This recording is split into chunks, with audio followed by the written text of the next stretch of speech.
গ্রামের দোকানে ভেজাল খাবারের ছড়াছড়ি, শিশু কিশোরদের স্বাস্থ্য ঝুঁকি বাড়ছে।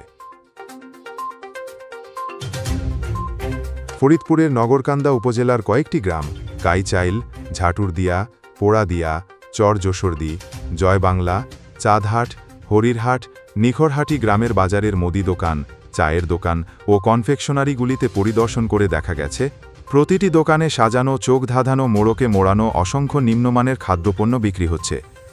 সরবরাহকারীরা ভ্যানে করে বা পায়ে হেঁটে এসব খাদ্যসামগ্রী দোকানে পৌঁছে দিচ্ছেন।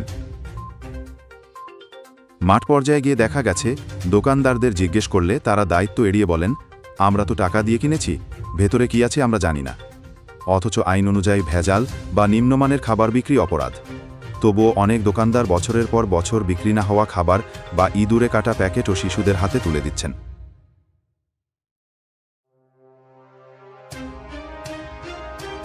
এক দোকানদার নাম প্রকাশ না করার শর্তে বলেন, আমরা জানি না এগুলো কোথায় তৈরি হয়, তবে বাচ্চারা কিনতে চায় তাই বিক্রি করি, না হলে আমাদের লোকসান হয়। শহর থেকে গ্রামে বিস্তার। বিশেষজ্ঞরা বলছেন, ৮০-র দশকে শহরে এমন নিম্নমানের খাবার বিক্রি হতো। তবে সাংবাদিকতা, ভোক্তা অধিকার আন্দোলন, মানুষের সচেতনতার কারণে এখন শহরে আর এসব টিকে নেই। ফলে অসাধু ব্যবসায়ীরা গ্রামাঞ্চলকে লক্ষ্য করছে। স্থানীয় এক অভিভাবক বলেন, শিশুরা রঙিন প্যাকেট দেখে পাগলের মতো কিনতে চায়, কিন্তু এগুলো খেয়ে অনেক সময় পেটে ব্যথা হয়, বমি হয়, অথচ প্রতিরোধ করার মতো তেমন কেউ নেই।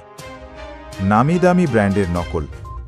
তদন্তে জানা গেছে, ঢাকার নামিদামি ব্র্যান্ডের খাবারের প্যাকেটের নকশা ও নাম হুবহু নকল করে তৈরি এসব পণ্যকে আসল বলে চালানো হচ্ছে।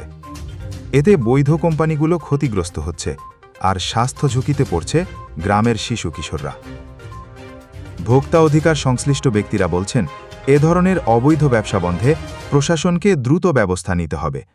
একই সাথে অভিভাবক ও স্থানীয় জনগণকেও সচেতন হতে হবে, যাতে অচিহ্নিত ও নিম্নমানের খাবার শিশুদের হাতে না পৌঁছায়।